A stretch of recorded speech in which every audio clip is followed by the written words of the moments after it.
Well, good morning. Happy Holy Thursday morning to you. Today is Thursday of Holy Week. Just wanted to give you a little ministry update from the church. I'm wearing my shirt this morning.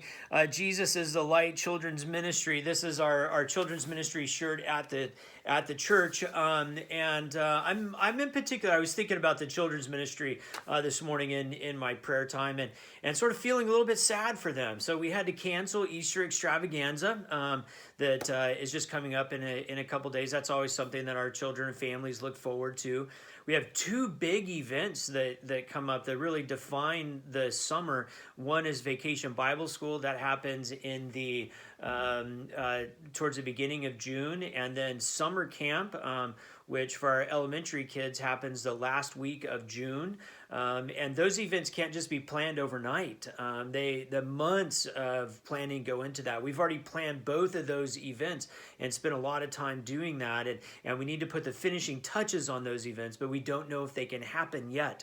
Given the pandemic and social distancing and all of those kinds of factors. And so we're sort of in pause mode on those events, not wanting to cancel them because they're so important to the spiritual growth of our kids. But at the same time, we can't do them if we can't do them safely. And so we're in this period. I suspect over the next couple weeks, we will have to make some decisions about those. And so I'm hoping that we can get back to normal life sooner than later, so that those kinds of events can happen, because they need to be planned well in advance. So anyways, I was just thinking about that this morning, and invite you to be praying for those kinds of details, important stuff that has to be decided, and important things for the spiritual growth of our kids. So today is Holy Thursday, or what we call Maundy Thursday sometimes. Maundy comes from the Latin mandatum, mandate, which comes from the idea of the Great Commandment. Of course, the Great Commandment is love the Lord your God with all your heart, mind, body, soul.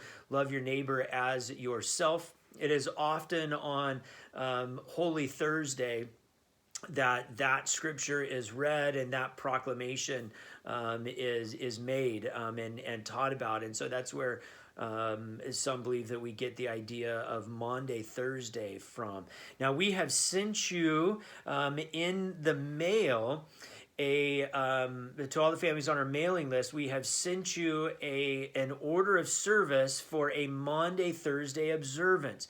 And you can do this with the people who you are sheltering in place with, or you can do it online. If you're by yourself, do it online with a couple people, or call people on the phone and do it on the phone with them. It would be an interesting experience. You've seen on Sunday mornings that we have been producing a lot of our worship services, so you can watch them from there. The difference is on Maundy Thursday, Holy Thursday, the services are often very experiential.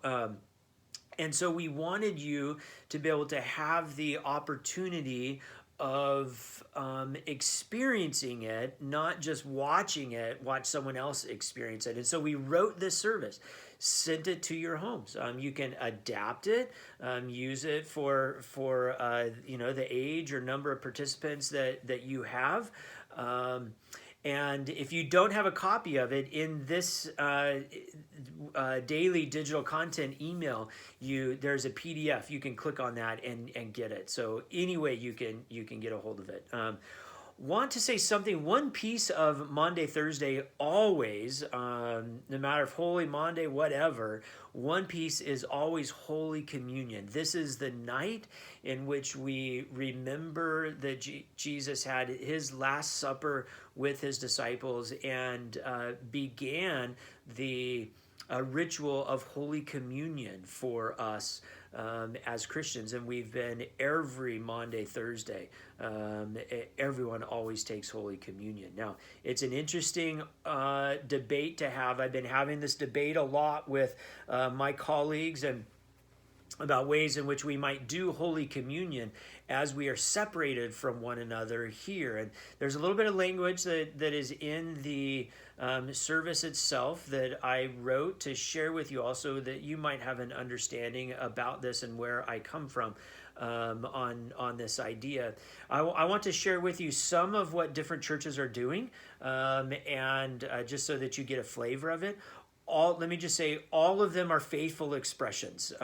Communion is a ritual that we participate in, that's led by our ordained clergy, and all of our ordained clergy are trying to figure out ways in which to continue offering communion to the congregation.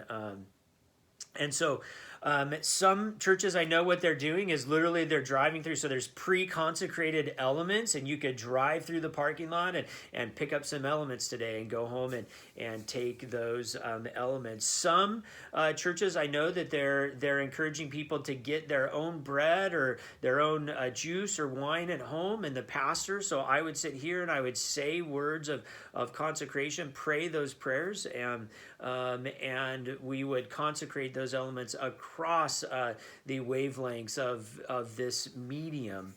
There are some, and it's a tradition in some places, that if the people are separated, then the clergy person, after she or he has consecrated the elements, would take communion on behalf of the community. So you wouldn't be able to, but I would take communion in a spiritual way on behalf of you all. So those are all faithful expressions. Those are all things that people are trying to do. Let me share with you where I come out in this conversation. When I read the gospel message, and Jesus is instituting the Last Supper, he says, whenever you are together, right?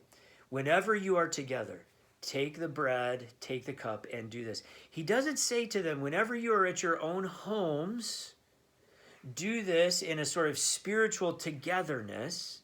He says, whenever you are together, whenever the community, this community is assembled, do this in remembrance of me. That's significant for me. You know, there are times, of course, in which we do what we call extend the communion table. So we might take elements to someone who's a shut-in, or someone who's in the hospital, or someone who, for some other reason, they wouldn't be able to get there. But what of course we're practicing at that point is that the community has been together, and we have taken communion together, and now what we're doing is we're taking that communion out to some of the folks who are outliers for whatever reason, and they can't join together. But we started together. But right now we're not. We're not together. You know, I think of the early Methodist circuit riders, right? If you know your Methodist history, you know in the U.S. that there might be 4 different Methodist churches in 4 different villages, and your pastor had a horse and rode that horse in between those different towns and those different churches. And if I was your pastor at that time, I might spend the first Sunday in the first week of every month in town A. And when I was there, we would celebrate the sacraments, and we would baptize, celebrate the sacrament of Holy Communion, and do any baptisms that needed to be done. Those were the sacraments. And then I would go away, and week 2 I would spend in village or town B, and we would do that there. And then week 3 I would in C. And the early circuit riders didn't like consecrate a lot of extra bread and juice and sort of leave it and say, okay, you guys partake of this when I'm gone for these other 3 weeks. Then I'll come back and I'll consecrate another giant loaf so you can take. No, the tradition was that we did that when we were all together. The clergy and the laity were all together.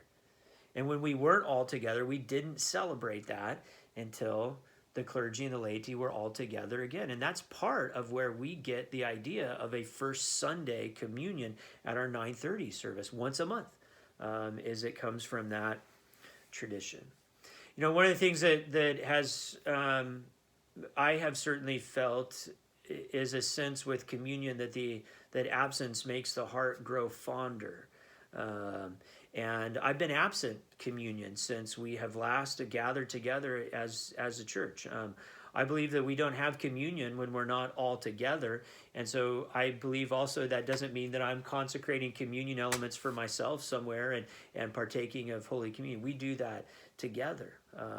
And so in a way, I've been fasting from communion as you have as well, and I yearn for that sacrament that confers and the grace of God upon us.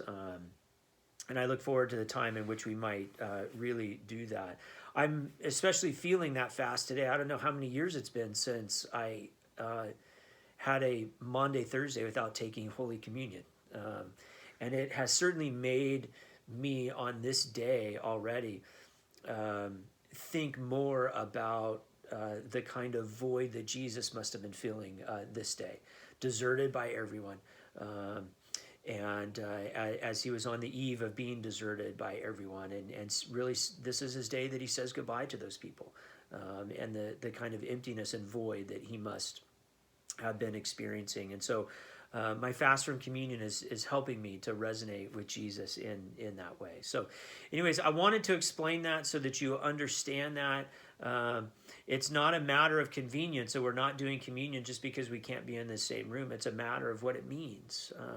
It's a means of God's grace that we get to participate in when we are together as Jesus desires us to be. Now there's other means of grace, and there's other ways in which we receive the grace of God, and we do that every time. We don't have to be together, but for this sacrament, for this way, it's my belief as your pastor that we'll do that when we're together. I look forward to that time in which we can be together and celebrating Holy Communion again. So lots of content on the daily email. Invite you to take a look at that, watch that, and consume all of that. And I pray for rich blessings on your Holy Thursday observance today. God bless you.